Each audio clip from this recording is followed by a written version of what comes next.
আমরা এখন রাসেল ভাইপারের যুগে আইছি। আমরা একজনকে দেখলাম জঙ্গলে যাচ্ছে, তাকে আমরা উদ্ধার করতে যাচ্ছি। আমরা সবাই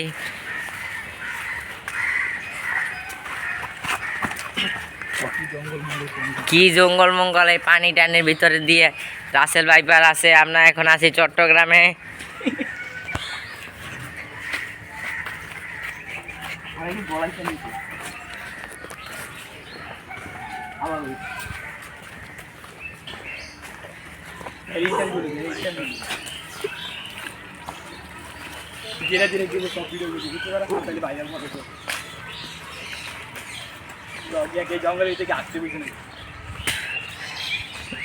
এই যে এই লোকটা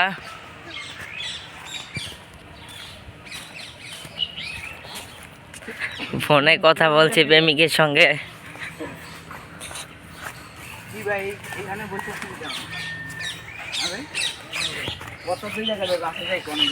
এখান থেকে তো একটা রাসেল ভাইপার আছে সাপ, কামালকে আপনি টিকবেন ভাই?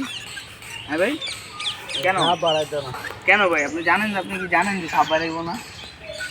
উঠে পড়ুন ভাই, আমরা এলাকার মানুষের রেস্কিউ করতে আসি ভাই। তুরাক নদীর ভিতরে একটা দূরে ধরা পড়ছে। ওঠেন ওঠেন ওঠেন, বাসা যান। আমরা মানুষ রেস্কিউ করতে আসি ভাই। হ্যাঁ, বাসা যান, যা হুদা পরে ভালো হলে তো হইতো না ভাই। পরে মুড়া টুড়া গেলে যাবো আমকা এলাকারে বসলাম, বুঝলেন না ভাই? আমি সুন্দর মতন বাসা যান ভাই। এই না থাকলে দিত না ভাই। আমি যে যাতে আমি বয়া টানতাম ভালো তো একটা সাপ উইটা আপনার টাকা দিতেছেন কেন? কই যাইবো? রাসেল ভাইপারে কামড় দিবে যে এই নদীর থেকে। এটা তো দূরাক নদীর পানি, আপনি জানেন না? ঠিক, আপনার খারাপ ব্যবহার করতেছি আমি। ওই মিয়া